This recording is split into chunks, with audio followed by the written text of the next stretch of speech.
오늘 우리 함께 나눌 말씀은 레위기 26장 40절부터 46절까지의 말씀을 함께 나누겠습니다. 레위기 26장 40절부터 46절까지의 말씀입니다. 레위기 26장이 포함되어 있는 레위기 25장부터 27장까지는 이제 레위기의 결론 부분인데요. 그러나 이전에도 우리가 잠깐 언급을 했지만 레위기 25장, 26장, 27장이 회막에서 하나님께서 모세에게 주신 말씀이 아니라 시내 산에서 하나님께서 모세에게 주신 말씀으로 성경은 기록하고 있습니다. 그러니까 시간적으로는 앞에 나와야 마땅한데 내용적으로 봤을 때 결론 부분에 놓는 것이 이 레위기 구성에 합당하다라고 그렇게 보여서 이 레위기 25장부터 27장까지가 이 결론 부분에 이렇게 나와 있습니다. 특별히 레위기 26장은요, 삼중적으로 이렇게 마무리 기능을 하는 것을 우리가 볼 수가 있습니다. 1차적으로는 25장과 26장을 엮어서 한 단위로 보았을 때 26장 오늘의 말씀이 레위기 25장과 26장이라는 한 이 단락에 마무리를 하고 있고요. 넓게는 레위기 전체를 마무리하고 있다 이렇게 볼 수가 있고, 더 나아가서는 시내산에서 선포된 모든 법들과 계명과 관련해서 마무리를 짓고 있는, 즉 축복과 저주를 선포하고 있는 그러한 삼중적 마무리 기능을 하고 있는 것으로 이해가 됩니다. 특별히 레위기 25장과 26장을 하나의 단위로 우리가 묶을 수 있는 그런 단서들이 특별히 세 가지를 통해서 알 수가 있는데요.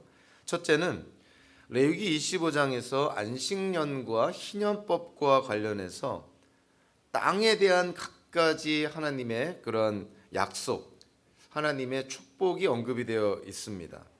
그래서 안식년법과 희년법을 잘 지키면 토지가 원기를 회복을 해서 그 땅에 살고 있는 이스라엘 백성들에게 풍성한 소산을 제공할 것이고, 또 그 소산들을 공평하게 나눌 때 평화로운 삶을 영위하게 된다는 것이죠. 그리고 25장 첫 번째 1절에서 25장 마지막 부분에서 안식년과 희년법을 마무리하는 데 있어서 출애굽 사건을 언급을 합니다. 55절에 보면 이스라엘 자손은 나에게 속한 나의 품꾼이기 때문이다. 그들은 내가 이집트 땅에서 이끌어낸 나의 품꾼이다. 내가 주 너의 하나님이다. 그러니까 안식년과 희년법에 관련해서 이 출애굽 모티브를 사용하고 있습니다. 그런데 26장에서도요, 축복과 저주를 언급하고 나서 26장 마지막 45절에 보면 그들을 돌보려고 나는 내가 이집트 땅에서 이끌어낸 그 첫 세대와 맺은 언약을 기억할 것이다. 나는 그들의 하나님이 되려고 뭇 민족이 보는 앞에서 그들을 이끌어내었다. 나는 주다. 그러니까 출애굽기 레위기 25장도 그리고 레위기 26장도 다 이렇게 출애굽 모티브의 기초에서 이 내용이 구성이 되어 있는 걸 알 수가 있습니다. 마지막 세 번째로요, 25장과 26장이 연결이 되어 있다, 연관이 되어 있다 하는 단서를 어떻게 찾을 수가 있냐면 25장 1절이 이렇게 시작을 합니다. 주님께서 시내산에서 모세에게 말씀하셨다. 즉 시내산에서 모세에게 말씀하셨다는 서언으로 도입 형식문으로 시작을 합니다. 근데 26장의 마지막은 어떻게 또 끝나냐면 26장 46절에서 이렇게 말씀하고 있죠. 이상은 주님께서 시내산에서 모세를 시켜 주님과 이스라엘 자손 사이에 세우신 여러 가지 규례와 법도와 율법이다.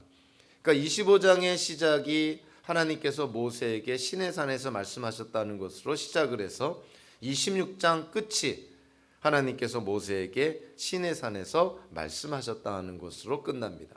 그래서 25장과 26장은 형식이나 내용 면에서 상당한 밀접한 연관이 있다는 것을 우리가 쉽게 이해를 할 수가 있습니다.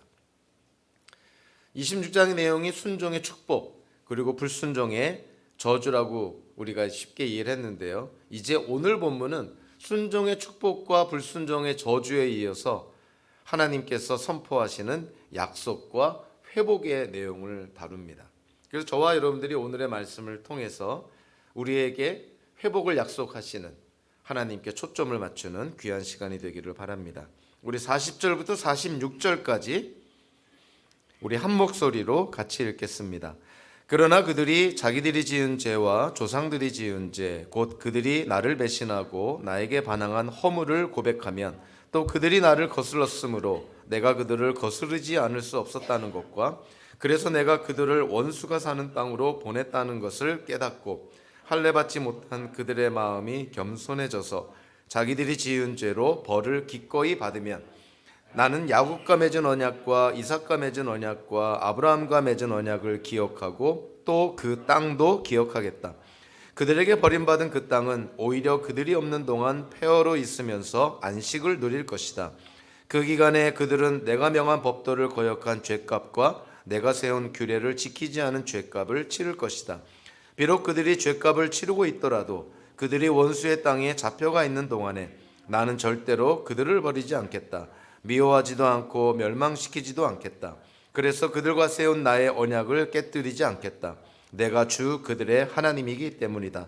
그들을 돌보려고 나는 내가 이집트 땅에서 이끌어낸 그 첫 세대와 맺은 언약을 기억할 것이다.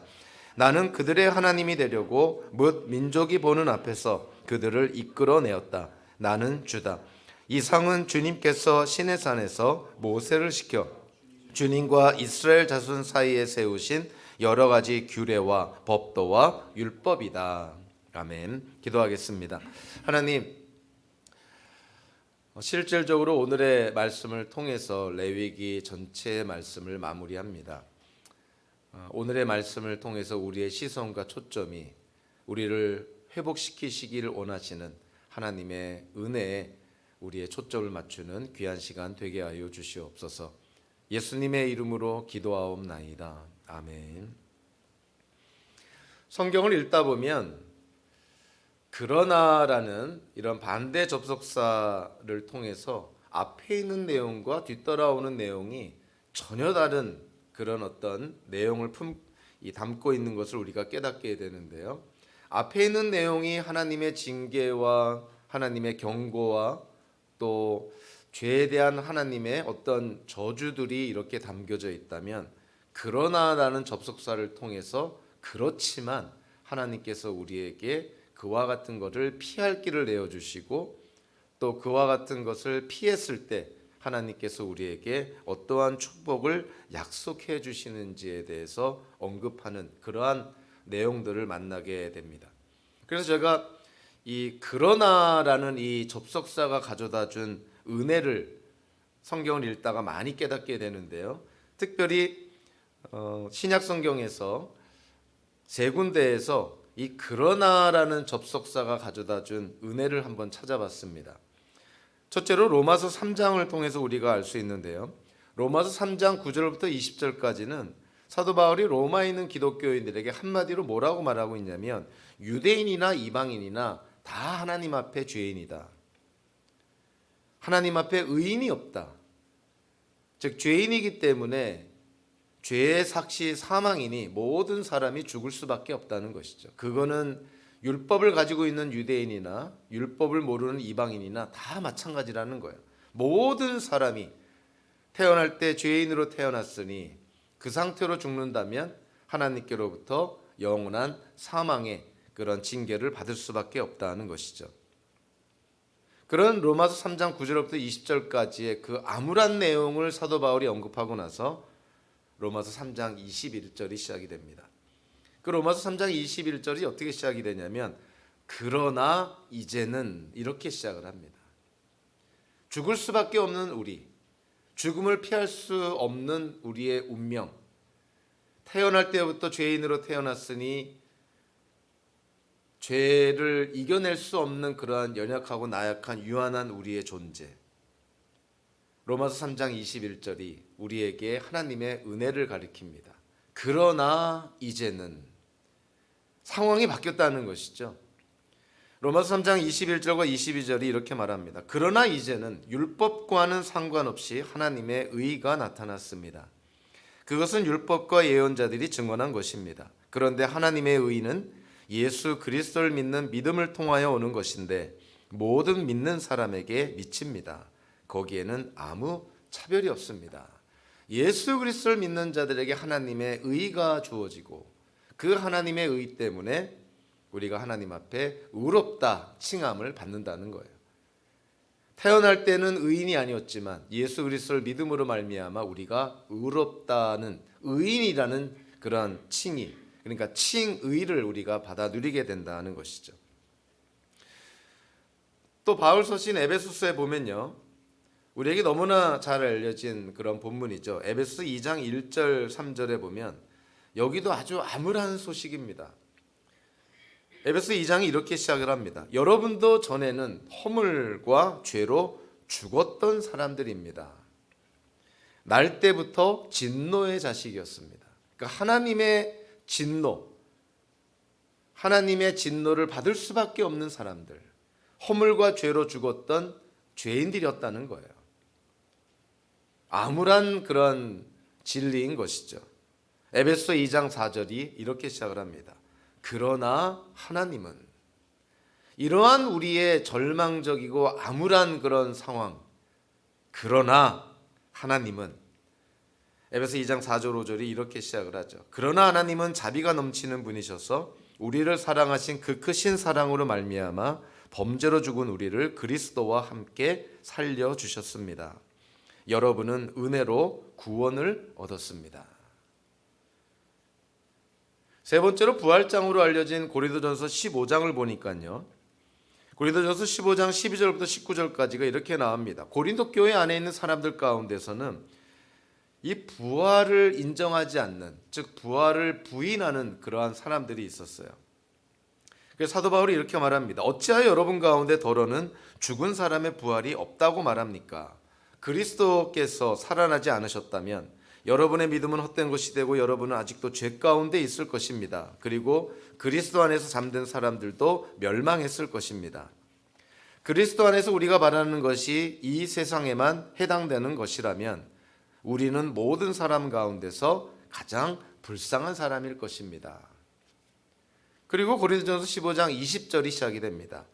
그러나 이제, 사람들은 부활이 없다고 말하지만 사도 바울이 선포를 합니다. 그러나 이제 그리스도께서는 죽은 사람들 가운데서 살아나셔서 잠든 사람들의 첫 열매가 되셨습니다. 한 사람으로 말미암아 죽음이 들어왔으니 또한 한 사람으로 말미암아 죽은 사람의 부활도 옵니다.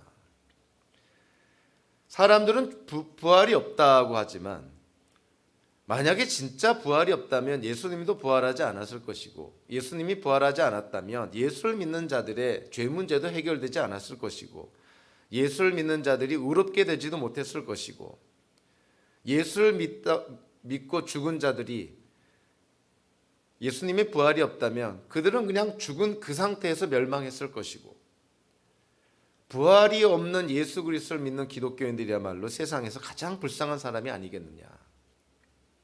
사도 바울은 그러나 이제 예수님께서 죽은 사람들의 첫 번째로 부활한 첫 열매가 되었으니 우리도 또한 예수님처럼 부활하게 될 거라는 것을 언급을 합니다.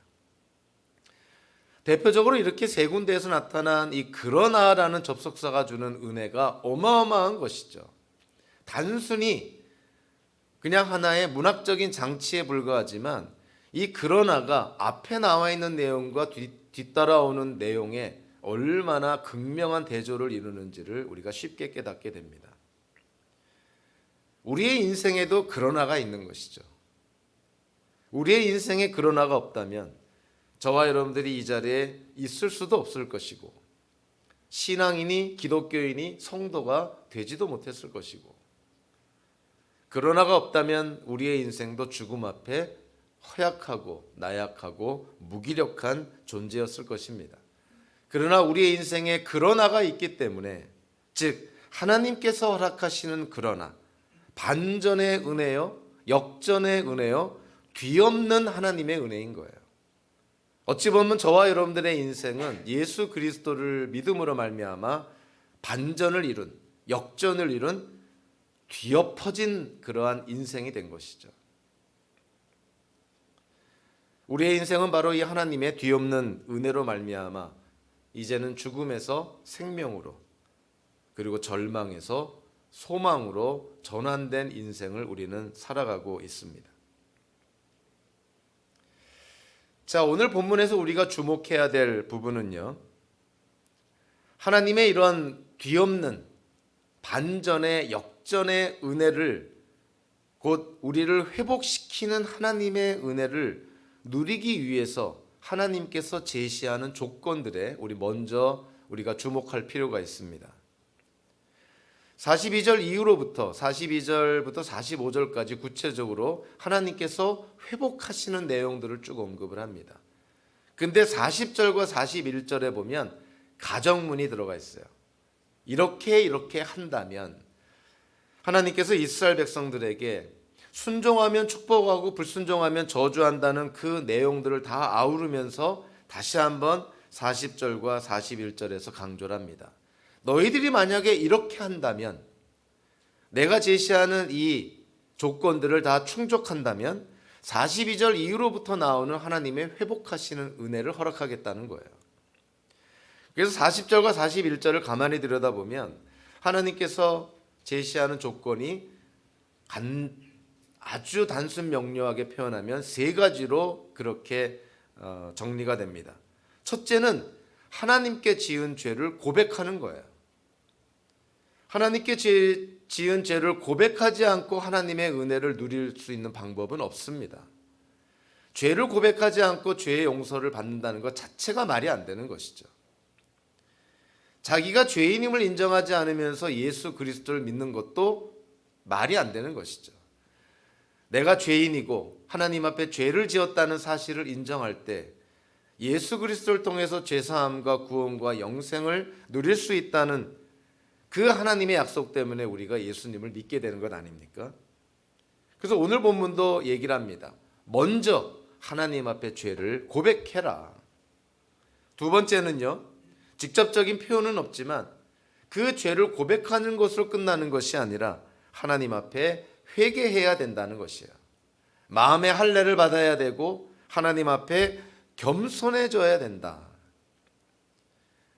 단순히 죄를 고백하는 것으로 끝나는 것이 아니라 그것이 하나님 앞에 죄가 되고 악이 된다는 것, 그것으로 말미암아 하나님의 징계를 받을 수밖에 없는 존재라는 것을 깨닫는다면 하나님 앞에 당연히 겸손해져야 되는 것 아니겠냐는 거예요.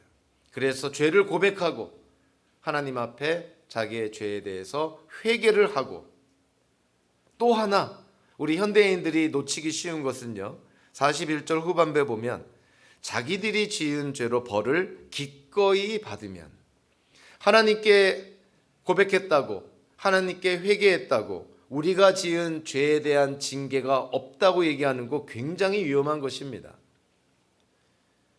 이스라엘 사람들은 아직 예수님께서 이 땅에 오시지 않아서, 아직 예수 그리스도로 말미암아 그들의 죄 문제가 완전히 해결될 수 없었으니 그들이 죄를 고백하고 죄를 회개했다 하더라도 공의로운 하나님에 의해서 그들의 죄에 대한 징계를 그들이 받았어야 됐다는 것이죠. 그래서 40절과 41절에 보면 고백하고 회개하고 그리고 징계를 받을 때, 여기서 말하는 징계는 유배의 징계입니다. 이스라엘의 역사 속에서 남유다가 멸망하고 나서 70년 동안 바벨론에 유배가 되잖아요. 이방 땅에 이들이 유배되는 70년의 징계를 받았을 때 우리는 이스라엘 역사를 통해서 분명하게 알 수 있습니다. 하나님께서는 이스라엘 민족을 징계하시고 징계로 끝나는 것이 아니라 이스라엘 민족을 회복시켜 주시는 것이죠. 죄를 고백하고 하나님 앞에 회개하고 그리고 공의로운 하나님에 의해서 내려지는 징계를 받고, 자, 그랬을 때 오늘 본문에서 하나님에 대한 세 가지 우리가 눈여겨봐야 될 특징을 언급합니다. 하나님은 망각의 하나님이 아니라 하나님은 기억하시는 하나님, 그리고 하나님은 약속을 안 지키시는 분이 아니라 약속을 지키시는 미쁘신 신실하신 하나님. 하나님이 기억하시고 하나님이 약속을 지키시는 신실한 하나님이 되신 목적이 뭐냐면 한마디로 이스라엘 백성을 회복시키기 위함이라는 걸 깨닫게 됩니다. 그래서 오늘 본문에서 회개와 고백과 징계, 하나님께서 제시하는 이런 조건들을 이스라엘 민족들이 충족을 했을 때 하나님은 이스라엘 백성들에게 이스라엘 백성들을 기억하시고 이스라엘 백성들에게 신실하시고 이스라엘 백성들을 회복시키는 하나님이 되신다는 거예요. 자, 오늘 본문 42절부터 한번 보면 하나님은 기억하신다는 거예요. 뭐를 기억하시나? 아브라함과 맺은 언약을, 이삭과 맺은 언약을, 야곱과 맺은 언약을 기억하신다. 그리고 45절 전반부에 보면 내가 이집트 땅에서 이끌어낸 그 첫 세대와 맺은 언약을 기억할 것이다. 한마디로 시내 산에서 이스라엘 민족과 맺은 언약을 하나님이 기억하시겠다는 거예요. 그러니까 이스라엘 민족이 죄를 지어서 하나님께 악을 행하고 불순종한 죄를 지어서 이스라엘 역사 속에서 70년 유배 생활을 가 있는 동안에도 하나님은 이스라엘 백성들을 기억한다는 거예요.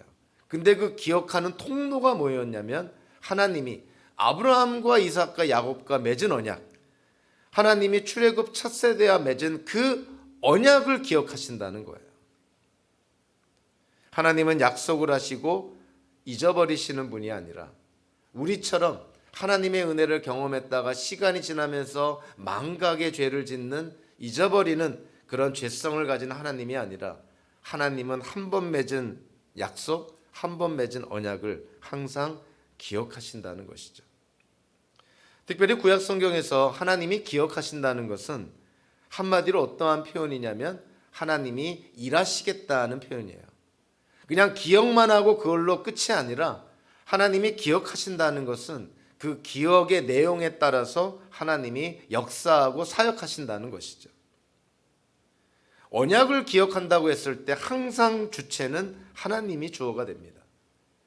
하나님이 언약을 기억하시는 것이지 이스라엘 민족이 하나님과 맺은 언약을 기억했다는 표현은 없어요. 하나님께서 항상 이스라엘 백성과 맺은 언약을 기억하신다는 주체가 되신다는 것이죠. 하나님이 이스라엘을 기억하신다는 것은 하나님께서 이스라엘 백성들에게 은혜를 베푸신다는 것이고, 문맥적으로 여기서 하나님이 이스라엘 백성들과 맺은 언약, 아브라함과 이삭과 야곱과 시내 산에서 맺은 언약을 기억한다는 것은 포로로 끌려간 이스라엘 백성들을 다시 예루살렘으로 귀환시킨다, 회복시킨다는 의미가 있는 것이죠.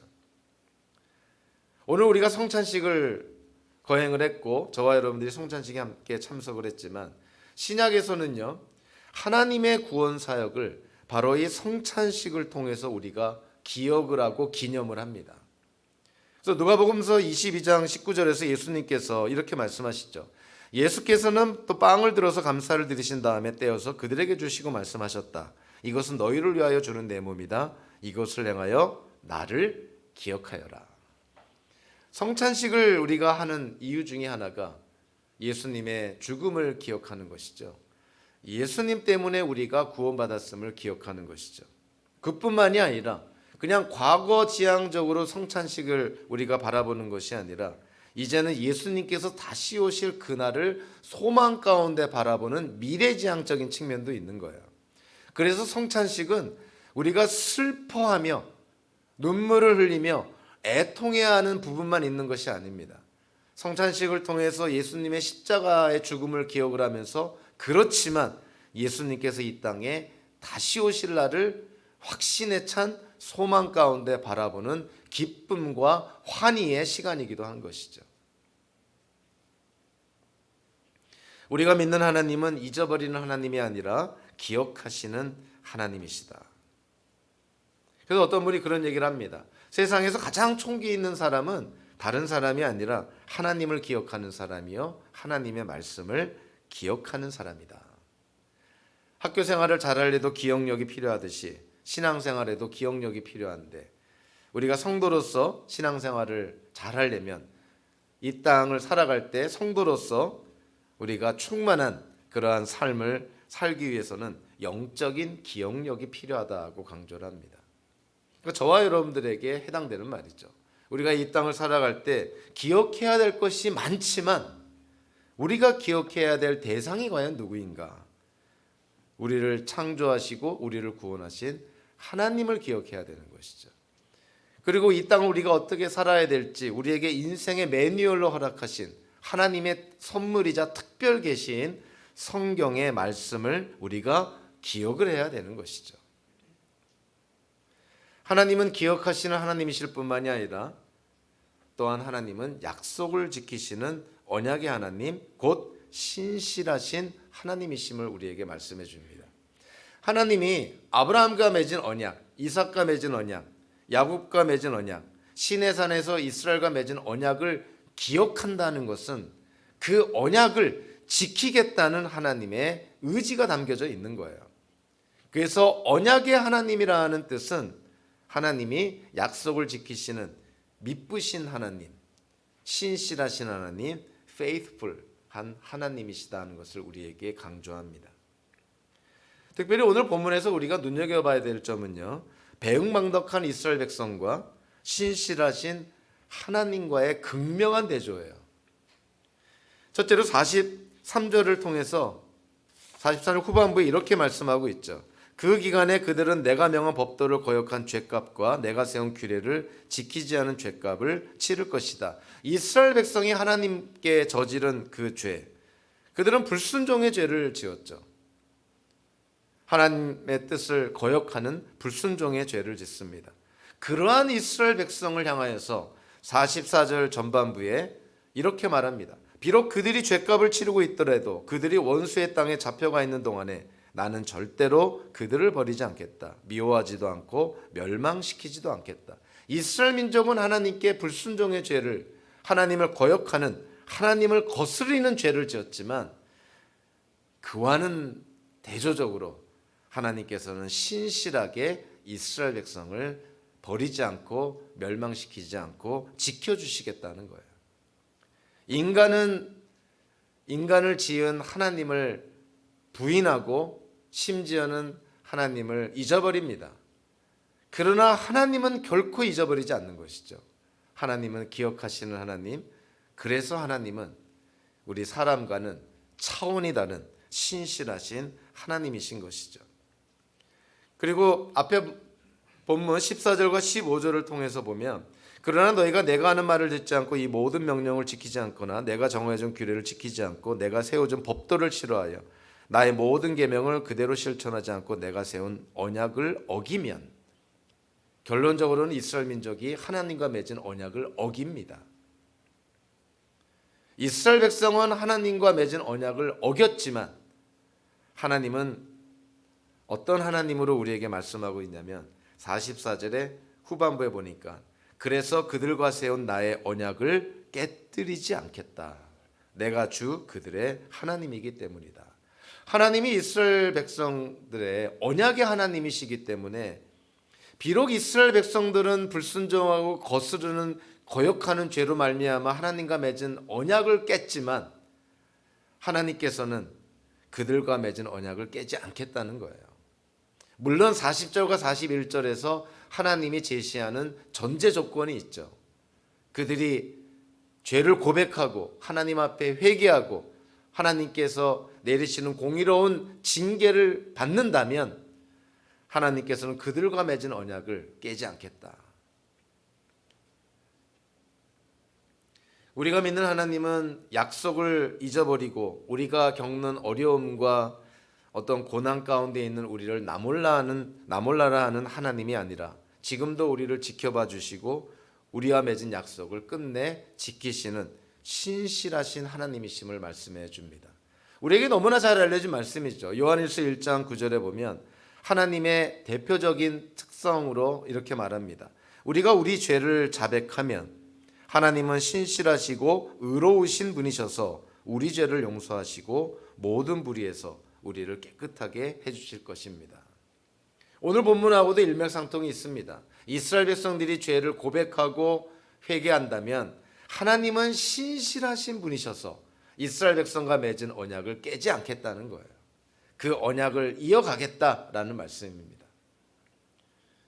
이스라엘의 역사 속에서 이와 같은 오늘 본문에 나오는 이 말씀들은 그대로 이루어지고 성취가 됩니다. 바벨론의 70년 유배 생활을 마쳤을 때 그들이 하나님의 법을 어겼기 때문에 이런 70년의 유배 생활을 하게 되었음을 그들이 깨달았을 때, 그래서 그들이 하나님께 고백하고 회개했을 때, 그리고 하나님이 정해놓으신 70년의 유배 생활이라는 징계를 그들이 다 감당을 했을 때, 하나님은 약속하신 대로 예언자들을 통해서 예언하신 대로 70년이 지나고 그들은 예루살렘으로 귀환하게 됩니다.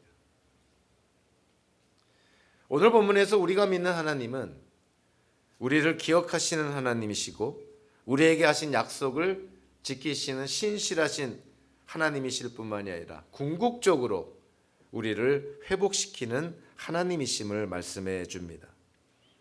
특별히 오늘 본문의 문맥을 통해서 하나님께서는 이스라엘 민족을 징계하기 위한 징계 자체, 그것만을 목적으로 하나님이 징계하시는 하나님은 아니시라는 거예요. 명백한 사실은 하나님이 징계하시는 목적은 이스라엘 민족을 회복시키기 위한 것입니다.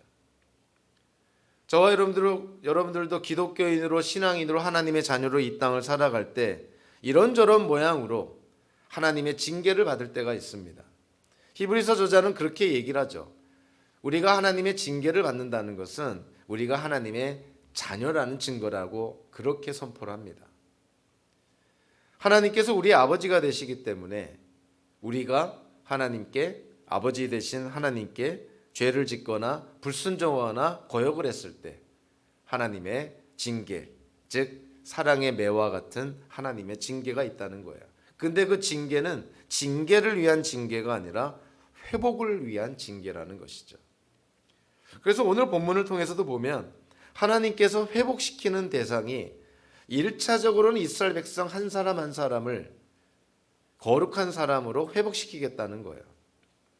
그리고 이런 한 사람 한 사람이 모여있는 이스라엘 민족 하나의 공동체, 즉 거룩한 공동체로 이들을 회복시키겠다. 더 놀라운 것은 이스라엘 사람, 이스라엘의 공동체뿐만이 아니라 하나님이 이스라엘 백성에게 약속한 약속의 땅으로 주어진 그 가나안 땅, 그 가나안 땅도 거룩한 땅으로 회복시키겠다는 거예요. 특별히 레위기에서 많이 강조되는, 특별히 레위기 25장과 26장에서 많이 강조되는 것이 이 땅에, 이 세상에 존재하는 모든 땅이 하나님께 속해 있다는 거예요. 하나님이 모든 땅의 주인이시라는 거예요. 특별히 그 땅 가운데서 이스라엘 민족에게 허락하신 약속의 땅으로 허락하신 그 가나안 땅, 그 가나안 땅을 하나님께서 기억하시겠다는 거예요. 어떤 학자는 성경 어디에서도 이런 땅을 의인화해서 하나님이 땅을 기억한다는 표현이 여기가 유일하다고까지 얘기를 합니다. 하나님이 이스라엘 백성이 허락하신 그 가나안 땅, 비록 그 땅에 살고 있던 이스라엘 백성들을 하나님이 토해내서 징계 가운데 70년 유배 생활을 보낸 그 기간 중에도 하나님의 그 약속의 땅은 하나님이 결코 버려두지 않았다는 거예요. 그 70년의 기간을 통해서 결국은 하나님께서 그 가나안 땅을 거룩한 땅으로 회복시킨다는 것이죠. 앞에 본문에서 34절과 35절에서도 이미 언급이 됐습니다. 그때야 비로소, 즉 이스라엘 백성들이 역사적으로 70년 유배 생활을 가게 됐을 때 그때야 비로소 땅은 안식을 누릴 것이다. 땅이 그렇게 폐허로 벌어져 있는 동안, 곧 너희가 원수들의 나라로 잡혀가 있는 동안에 비로소 땅은 쉴 것이며 제 몫의 안식을 누릴 것이다. 너희가 그 땅에 사는 동안에는 안식년이 되어도 땅이 쉬지 못하였지만 폐허로 버려져 있는 동안에는 땅이 쉴 것이다. 이스라엘 백성들이 유배로 붙잡혀가 있는 동안 그 가나안 땅은 황폐하게 될 거라는 거예요. 그 황폐하다는 의미가 이스라엘 백성들이 거기다가 농작물을 심지도 못할 것이고 과실수를 심지도 못할 것이고 동물들도 키우지 못할 거라는 것이죠. 그러한 측면에서 땅은 황폐화되겠지만, 그러나 그 황폐화되는 그 기간 동안 이스라엘 백성들의 불순종으로 땅이 쉬지 못한 그 시간, 그 안식년을 땅이 누리게 된다는 거예요. 그러니까 이스라엘 백성들이 7년마다 돌아오는 안식년, 그리고 50년마다 돌아오는 희년을 통해서 땅도 쉬게 했어야 되는데, 땅도 회복시켰어야 되는데, 이스라엘 백성들이 불순종으로 그렇게 하지 않았으니 하나님께서 이스라엘 백성들을 다 토해버리시고 그 땅을 70년 동안 안식하게 했다는 거예요. 한마디로 하나님께서 그 가나안 땅을 회복시킨다는 것이죠. 에스라가 썼다고 알려져 있는 역대지하 36장 21절에서도 이 부분을 이렇게 언급을 합니다. 그리하여 주님께서 예레미야를 시켜서 땅이 70년 동안 황폐하게 되어 그동안 누리지 못한 안식을 다 누리게 할 것이다 하신 말씀이 이루어졌다. 이스라엘 백성의 불순종으로 말미암아 이스라엘 백성들만 하나님의 징계를 받는 것이 아니라 땅도 이스라엘 불순종 때문에 쉬지 못하는, 안식하지 못하는 고통과 고난을 땅도 겪었다는 거예요. 그래서 하나님께서 이스라엘 백성들을 다 유배 보내고 그 약속의 땅 가나안 땅, 하나님이 주인으로 계신 그 가나안 땅 약속의 땅을 하나님이 70년 동안 안식하게 해서 그 땅을 회복시키겠다는 것이죠. 그리고 역사적으로 그렇게 회복이 됩니다. 땅이 회복이 되고 원기가 회복이 되고 거룩한 땅으로 회복이 되었을 때 이스라엘 민족은 70년 만에 다시 그 가나안 땅으로 돌아오게 된 것이죠. 이스라엘 백성이 거룩한 백성으로 회복이 되고 가나안 땅이 거룩한 땅으로 회복이 됐을 때 거룩한 공동체가 된 이스라엘 백성들이 거룩한 땅으로 회복된 예루살렘으로 돌아오게 된 것이죠. 크로스테르만이라는 사람이 레위기 17장부터 26장까지를 성결법전이라고 이름을 지었는데요. 그 이후로부터 이 17장부터 26장까지를 성결법전으로 그렇게 사람들이 부릅니다. 성결법전이라고 부른 이유가 이 거룩함을 가장 많이 강조한 그런 내용이 이 17장부터 26장 이 내용에 가장 많이 나오기 때문에 그런 것이죠. 그러니까 이 성결법전의 핵심은 뭐냐면은 한마디로 모든 주의 백성이 거룩한 공동체를 이루기 위해서 책임을 지고 노력을 해야 된다는데 초점을 맞춥니다. 그러니까 이스라엘 백성들이 하나님의 백성이 되었기 때문에 이스라엘 백성들로 구성된 공동체가 하나님께서 거룩하신 것처럼 이스라엘 백성이라는 공동체가 거룩한 공동체가 되어야 된다는 거예요. 레위기 26장에서 하나님의 심판은 우리를 망하는 데 목적이 있는 것이 아니라 이스라엘 백성들을 회복하는 데 목적이 있음을 다시 한번 우리가 보게 됩니다. 이스라엘 백성을 회복시켜서 결국 이스라엘 백성들이 거룩하신 하나님을 닮아서 거룩한 공동체로 세워지는 것, 그것이 이 레위기 17장부터 26장까지 성결법전에서 강조하는 가장 핵심적인 내용이라는 것이죠. 그러니까 하나님이 거룩하시니 너희도 거룩하라. 레위기 19장 2절의 말씀이 그 핵심 구절이 되어서 이스라엘 백성들로 하여금 하나님이 징계하고 심지어 저주하시고 심지어 이방 땅으로 유배까지 보내시는 그 목적이 뭐냐면 이스라엘 백성들을 회복해서 거룩한 공동체로 세우기 위함이라는 거예요. 그래서 레위기 26장의 말씀과 특별히 창세기 3장에 나와 있는 에덴 동산과 이렇게 연결시키면 굉장히 유사점이 있습니다. 이스라엘 백성들이 하나님께 순종을 했을 때 하나님이 약속하신 것이 뭐냐면 그들이 풍성하게 누릴 것이다. 그리고 그들이 안전하게 살 것이다. 그리고 하나님이 그들과 함께 할 것이다 아니에요? 근데 에덴 동산에서 아담과 하와가 죄를 짓기 전에 아담과 하와가 누렸던 모습이 바로 그 모습이었어요. 에덴 동산에 있는 모든 과실을 얼마든지 다 먹을 수 있습니다. 하나님 안에서 안전하게 에덴 동산을 거닙니다. 그리고 우리의 상상을 초월하는 하나님과 초월적인 그런 교제를 누리게 됐죠. 하나님이 아담과 하와와 함께 임만을 했다는 걸 쉽게 이해할 수가 있습니다. 그러니까 이스라엘 백성이 하나님께 순종을 한다면 마치 아담과 하와가 에덴 동산에서 누렸던 축복을 회복시켜 주시겠다는 것이죠. 근데 그와는 반면에 이스라엘 백성이 만약에 불순종한다면 아담과 하와가 죄를 지어서 에덴 동산에서 쫓겨났던 형벌과 같은 징계를 받게 된다는 거예요. 하나님의 보호에서 벗어나게 되죠. 하나님께서 공급하시는 풍성함을 누리지 못하게 되죠. 안전함도 누리지 못하게 되죠. 하나님께서 그들과 함께 하신다는 약속도 하나님이 하지 않습니다. 그러니까 아담과 하와가 죄를 지었을 때 하나님 안에서 누렸던 풍성함과 안전함과 하나님이 함께 하시는 임마누엘 하나님, 이 모든 것들을 다 잃어버리게 되는 것이죠. 에덴 동산에서 쫓겨남으로 말미암아 이제는 험악한 세상에서 선악과 사건으로 말미암아 하나님의 저주를 받은 이 험악한 세상에서 아담과 하와가 혼자서 고군분투하며 살았어야 됐다는 것이죠. 이스라엘 백성이 그렇게 된다는 거예요. 하나님께 순종하면 에덴 동산의 축복이 회복이 되고, 하나님께 불순종한다면 아담과 하와가 겪었던 에덴 동산에서의 추방을 그들이 경험하게 될 거라는 것이죠.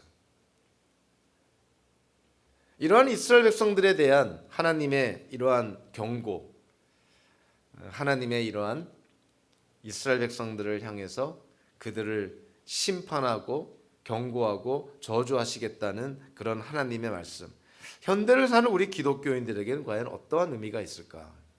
우리는 다시 한번 언약이라는 측면을 바라보면 하나님은 이스라엘 백성과 특별히 아브라함과 이삭과 야곱과 언약을 맺으시고 특별히 이스라엘 민족 전체와는 시내산에서 언약을 맺습니다. 그러니까 시내산 언약의 특징이 뭐냐면 사실은 좀 조건적인 측면이 있어요. 하나님의 율법을 지켜 순종해야만 하나님의 축복을 받는다는 것이죠. 그래서 오늘 레위기의 이러한 말씀들도 상당히 조건적입니다. 그러나 현대를 사는 우리 기독교인들은 어떻게 될까요? 이거 오해하거나 이거를 왜곡해서는 안 되지만 그럼에도 불구하고 성경은 분명하게 우리에게 말씀하시죠. 예수 그리스도께서 중보자가 되어서 새 언약의 중보자가 되어서 예수를 믿는 우리 모든 기독교인들은 새 언약 안에 있습니다. 이 새 언약의 안에 있다는 것은 일단 어떠한 전제가 있냐면 예수님께서 우리 자신의 죄와 반역의 결과로 지어지는 모든 죄값을 예수님께서 다 짊어지셨다는 전제 아래 있어요. 그러니까 우리의 죄값을 예수님께서 다 치르셨다는 것이죠. 그래서 새 언약 안에 있는 기독교인들은요, 하나님이 허락하시는 영적인 축복들을 받게 됩니다. 우리의 죄로 말미암아 우리가 당연히 겪어야 될, 우리가 당연히 받아야 될 하나님의 공의로움으로부터 우리가 받게 될 징계로부터 우리가 구원이 되는 것이죠. 예수님 때문에. 그리고 하나님의 진노의 대상에서 이제는 하나님을 아버지라 부르는 하나님의 친자녀로 입양이 됩니다. 이제는 우리가 단순히 하나님의 피조물이 아니라 하나님 앞에 죄인이 아니라 진노의 대상이 아니라 하나님을 아버지라 부르는 하나님의 아들, 딸, 자녀가 되었다는 거예요.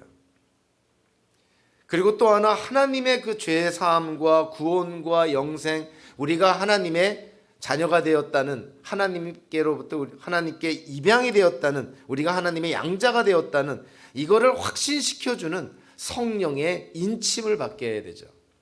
하나님의 징계로부터 우리가 구원을 받고 하나님의 자녀로 우리가 입양이 되고 그 모든 것을 확신시켜주는 성령의 인침을 받게 되었다는 거예요. 예수 그리스도를 믿음으로 말미암아 새 언약의 중보자이신 예수님으로 말미암아 우리가 새 언약 안에 있기 때문에 예수님으로 말미암아 이러한 영적인 축복들을 우리가 누리게 되었다는 것이죠. 그래서 요한계시록 21장 3절 4절에서 예수님께서 이 땅에 다시 오실 때 우리가 누리게 될 그 지복의 상태를 언급을 합니다. 요한계시록 21장에서 이렇게 말하고 있죠. 그때 나는 보좌에서 큰 음성이 울려 나오는 것을 들었습니다. 보아라, 하나님의 집이 그들과 함께 계실 것이요 그들은 하나님의 백성이 될 것이다. 하나님이 친히 그들과 함께 계시고 그들의 눈에서 모든 눈물을 닦아주실 것이니 다시는 죽음이 없고 슬픔도 울부짖음도 고통도 없을 것이다. 이전 것들이 다 사라져 버렸기 때문이다. 이스라엘 백성들은 순종을 했을 때 하나님의 저주가 임했지만 우리는 예수 그리스도로 말미암아 예수를 믿는 기독교인들에게는 더 이상 하나님의 저주는 임하지 않는다는 거예요. 저와 여러분들이 그러한 새 언약의 백성으로 하나님의 자녀로 예수 그리스도와 영적으로 연합한 자로서 이러한 영적인 축복을 받아 누리고 있음을, 그래서 우리가 믿는 하나님이 우리를 징계하시고 우리를 벌 주시는 그러한 하나님으로 그치는 것이 아니라 그 모든 것을 통해서 궁극적으로 우리를 하나님의 자녀로 삼아주시고 우리를 회복시켜 주시는 참 좋으신 선하신 하나님이심을 저희들이 다시 한번 기억을 하면서 남은 인생 주의 영광을 위하여 살아가는 우리가 모두가 되기를 주님의 이름으로 축원합니다. 기도하겠습니다. 사랑과 은혜 하나님 감사합니다. 오늘도 주의 말씀을 통해서 성경에서 계시된 우리가 믿는 하나님이 어떠한 하나님인지를 다시금 깨닫게 하여 주시며 감사를 드립니다. 하나님은 기억하시고 신실하시고 회복시키시는 하나님, 이 하나님께서 예수 그리스도 안에서 우리에게 그 모든 영적인 축복을 허락해 주셨음을 우리가 다시 한번 기억하며 우리의 삶이 하나님의 영광을 드러내는 증인의 삶이 되게 하여 주시옵소서. 예수님의 이름으로 기도하옵나이다. 아멘. 우리 다음